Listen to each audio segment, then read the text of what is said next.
देसी डॉक्टर है, तो उस हिसाब से दे दिए लोगों ने 2-2, 3-3, 4-4 वोट करके।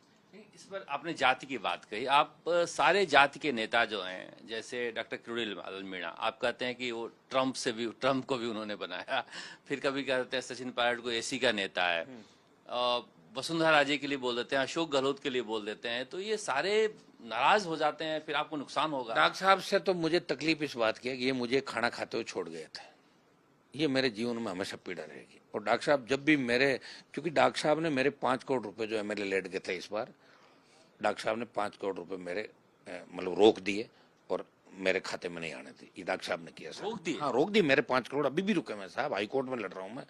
और डॉक्टर साहब ने ज्योति मिर्धा को अपने घर बुला के खाना खिलाया और उसको कहा गणमान ऐसे कर रहा है और मैं तुम्हारे कहने से काम कर रहा हूँ। झूठ बात कही और मेरे विधानसभा चुनाव में भी कम से कम 2,500-3 हजार वोटों का नुकसान हुआ।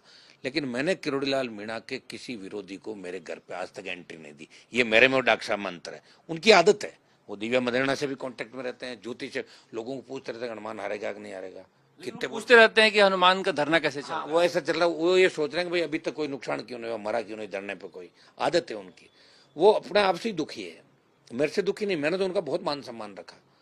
उनको मीणाओं की 50,000 की रैली में कोई मुझे भाषण दिला दिया, मैंने जाटों की 5 लाख की में दिलाया उनको। हमेशा उनका सम्मान रखा। डॉक्टर साहब, मैंने कभी डॉक्टर साहब पे विश्वास नहीं किया, लेकिन मुझे जिस तरह छोड़ के हो गए वो मुझे ठेस लगी उस बात से। बाकी वो संगतशील नेता है, सारी बातें ठीक है, मैं उनका सम्मान करता हूँ। एक दिन तो उन्होंने रिकॉर्डिंग करा दी अपने कार्यालय के अंदर, मैं बैठा हुआ था, मुझे नहीं पता, अपने वो जो न्यूज 18 का एक संवाददाता था, उसको कहा गणमान जैसे बोले तो तू रिकॉर्ड कर लेना। तो मैंने डॉक्टर साहब को कहा, मैंने कहा डॉक्टर साहब, बोले कि जब विधानसभा में हम थे 23 में, तो बोले तुम तो हनुमान की बात रिकॉर्ड कर लेना कि भाई मेरे पास हनुमान आता है।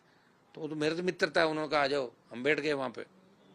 तो डॉक्टर साहब बोले भाई बहुत कागज आते हैं, आपदा मंत्रालय मेरे पास और ये जन सुनवाई बहुत कागज। मैंने कहा भाई सरकार के पास तो कागज आते हैं। तो उससे वो रिकॉर्डिंग करा के कटा के और ऑडियो वायरल डलवाया कि देखो हनुमान मुझे सरकार कह रहा है।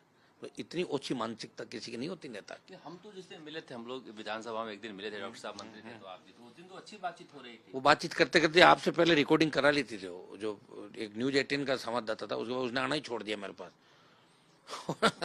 और फिर मुझे कहा कि उसने रिकॉर्डिंग कर ली, करवा दी। और मतलब ये बातें अच्छी नहीं लगती। छोड़ो, ये काम तो होते हैं ब्लैकमेलर जो होते हैं उनके।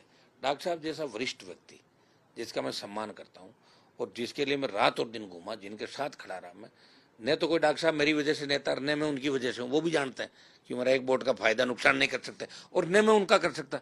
लेकिन मेरे जैसे साथी भी बहुत कम मिलते हैं। मैं तो इसलिए चाहता हूँ साथी बने रहे, उनका मन तो देखो बीजेपी में लगता नहीं है, पता नहीं कब छोड़ जाएं, तो हो सकता है आप दोनों कभी साथ आ जाएं। मैं तो तैयार ही बैठा हूँ, छोड़ के तो वही गए थे मुझे, छोड़ के तो डॉक्टर साहब ही गए।